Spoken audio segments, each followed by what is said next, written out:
Subscribe कीजिए One India YouTube Hindi channel, bell icon दबाइए और पाइए सबसे पहले खबरें। मैं शिवकांत गौतम आप सभी का स्वागत करता हूं।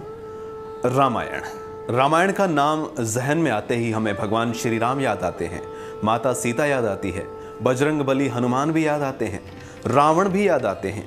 रावण के बिना रामायण अधूरी है। लेकिन एक ऐसा पात्र जिसको सब भूल जाते हैं, वो थी रावण की पत्नी मंदोदरी।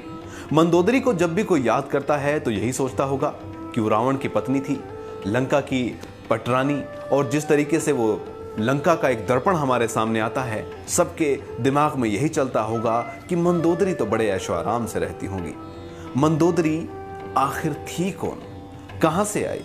विभीषण से शादी मंदोदरी की हुई थी। क्या आप ये कहानी जानते हैं? अगर नहीं जानते तो हम बताएंगे कि किस वजह से मंदोदरी ने विभीषण से शादी की और रावण ने किस तरीके से मंदोदरी को हथियाया। चलिए चलते हैं मंदोदरी के पास यानी कि भूतकाल में और बताते हैं कि आखिर मंदोदरी आई कहां से, मंदोदरी का भगवान शिव से क्या नाता था और क्या श्राप दिया था माता पार्वती ने मंदोदरी को। ये पूरी की पूरी कहानी हम आपको बताते हैं। मंदोदरी जैसे ही नाम आता है, हमारे जहन में एक ऐसी रानी की तस्वीर उभर आती है जिसके चरणों में दुनिया के हर ऐशो आराम थे। एक अप्सरा की पुत्री जो अत्यधिक खूबसूरत और आकर्षक है। एक ऐसी समर्पित रानी जो स्वयं असुर सम्राट रावण की पत्नी है। सोने की लंका की महारानी मंदोदरी रामायण की कहानी का एक पात्र जिन्हें कभी ठीक से समझा ही नहीं गया। उनकी पहचान हमेशा लंकापति रावण की पत्नी तक ही सीमित रही और रावण की मृत्यु के बाद उनका अध्याय जैसे समाप्त ही हो गया। रामायण की कहानी की बात करें तो अधिकांश लोग केवल भगवान राम, माता सीता और रावण के विषय में ही जानने की जिज्ञासा रखते हैं। लेकिन बहुत ही कम लोग हैं जो ये जानने की कोशिश करेंगे कि आखिर रावण की मृत्यु के बाद मंदोदरी का क्या हुआ। अगर आपके दिमाग में भी ये प्रश्न आ रहा है और इस विषय में आप जानना चाहते हैं तो हम आपको बताते हैं कि लंकापति रावण की मृत्यु के बाद और विभीषण को राजपाट मिलने के बाद मंदोदरी का जीवन कैसा रहा। मंदोदरी का जन्म और उसके परिवार के बारे में हम आपको बताते हैं। हिंदू पुराणों में एक कथा दर्ज है जिसके अनुसार मथुरा नाम की एक राक्षसी कैलाश पर्वत पर गई। कैलाश पर्वत पर भगवान शिव धूनी रमाए बैठे थे। उन्होंने राख से अपने आप को लपेट रखा था, जिस तरीके से वो रहते थे भस्म में। पार्वती जी वहां पर नहीं थी। माता पार्वती का ना होना, भगवान शिव का अकेले तप करना मथुरा राक्षसी को उनकी तरफ आकर्षित कर गया। उन्होंने भगवान शिव को आकर्षित करने के लिए कई तरीके अपनाए। उनके सामने नृत्य किया, उनको रिझाने की कोशिश की और उसी वक्त पर माता पार्वती भी वहां आ गई। माता पार्वती ने देखा कि मथुरा नाम की राक्षसी भगवान शिव के साथ नृत्य कर रही हैं। भगवान तो बैठे हैं लेकिन वो उनको रिझाने की कोशिश कर रही हैं और भगवान शिव की जो भस्म थी वो उस राक्षसी के शरीर पर भी थी। इसको देखकर माता पार्वती गुस्से में आ गई। उन्होंने उस राक्षसी को श्राप दे दिया। श्राप ये कि वो मेंढक बन जाए और 12 साल तक वहीं एक कुएं में रहे। यह सुनने के बाद राक्षसी को होश आया। उसने माता पार्वती से माफी मांगी, गिड़गिड़ाई, भगवान शिव से गिड़गिड़ाई। भगवान शिव ने पार्वती मां को बार बार यह अनुरोध किया कि इसका श्राप कम कर दिया जाए। तब माता पार्वती ने उनको श्राप दिया कि अगर आप भगवान शिव की आराधना करती रहेंगी और तप करेंगी, पश्चाताप करेंगी तो ये पाप जो है वो कम हो सकता है और 1 साल बाद आप अपने उसी रूप में आ सकती हैं। लेकिन ऐसा नहीं हुआ। राक्षसी मथुरा को 12 साल तक तप करना पड़ा। अब आपको बताते हैं कि मथुरा मंदोदरी कैसे बनी। असुरों के देवता मयासुर और उनकी पत्नी अप्सरा पत्नी हेमा के 2 पुत्र थे, लेकिन वे चाहते थे कि उनकी एक पुत्री हो। इसी इच्छा को पूर्ण करने के लिए उन दोनों ने कठोर तपस्या करनी शुरू कर दी ताकि भगवान उनसे प्रसन्न हो और एक पुत्री दे दे। इसी बीच मथुरा की कठोर तपस्या के 12 साल भी पूर्ण हो गए। जैसे ही मथुरा के 12 साल पूरे हुए तो वो अपने वास्तविक रूप में आ गए। वास्तविक रूप अत्यंत सुंदर था।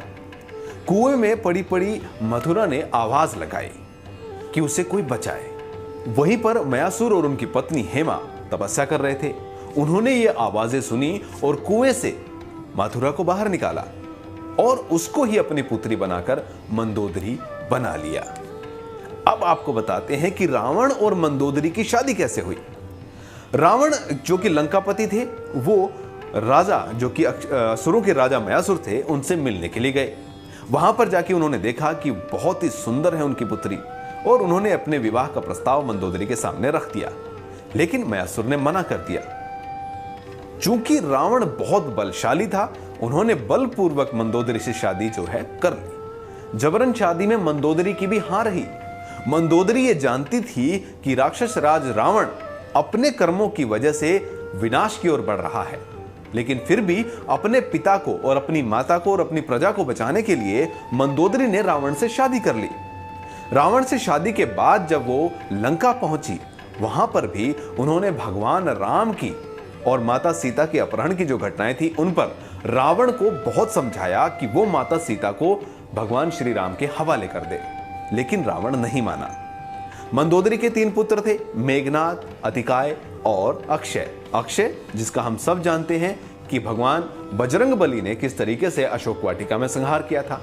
मेघनाद भी मृत्यु को प्राप्त हुए, अतिकाय भी मृत्यु को प्राप्त हुए, लेकिन रावण जब आखिरी बार लड़ने के लिए भगवान राम के सामने गया तो मंदोदरी ने कामना की कि वो जिंदा वापस आए और एक बार फिर से समझाया कि माता सीता को वो भगवान श्री राम के हवाले कर दे, लेकिन रावण नहीं माना। रावण की मृत्यु के पश्चात मंदोदरी खुद उस स्थान पर गई जहां पर रावण का वध हुआ। रावण के शव के पास वो पहुंची।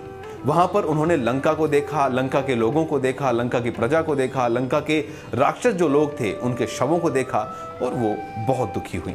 लेकिन भगवान श्री राम का अलौकिक रूप भी उन्होंने देखा। भगवान श्री राम ने मंदोदरी से कहा कि आप अपना राजपाट संभालें। विभीषण को क्योंकि वो राजपाट दे चुके थे, इसलिए उन्होंने अनुरोध किया मंदोदरी से कि वो विभीषण से शादी कर ले। लेकिन मंदोदरी ने यह फैसला तुरंत नहीं माना। मंदोदरी वापस लंका में आई। अपने आप को उन्होंने कपाट बंद करके एक भवन में बंद कर लिया। बहुत दिनों तक वो उस भवन के अंदर रही, ना किसी से बात की, ना वो बाहर आई। उसके बाद उन्होंने फैसला लिया कि वो बाहर आएंगी और विभीषण से शादी करेंगी। तब बाहर आने के बाद उन्होंने विभीषण से शादी की और लंका को, जो कि असुरों की एक लंका थी, उसको एक सही दिशा में ले जाने के लिए विभीषण के साथ मिलकर आगे काम किया। तो ये थी मंदोदरी की पूरी कहानी। किस तरीके से भगवान शिव को रिझाने के चक्कर में पार्वती माता से श्राप लिया, फिर मयासुर की बेटी बनी, फिर रावण से जबरन शादी हुई और उसके बाद भगवान राम के कहने पर विभीषण से उनकी शादी हुई। ये कथाएं पौराणिक हैं। इनमें अगर कोई छोटी मोटी भूल या क्षमा हम चाहते हैं उसके लिए, अगर कोई छोटी मोटी भूल हो, लेकिन हमारी तरफ से हमने आपको पूरी कोशिश की मंदोदरी की कहानी बताने की। फिलहाल इस वीडियो में इतना ही। वीडियो अगर आपको पसंद आए तो इसे लाइक कीजिए, शेयर कीजिए और हमारे चैनल्स को सब्सक्राइब कीजिए।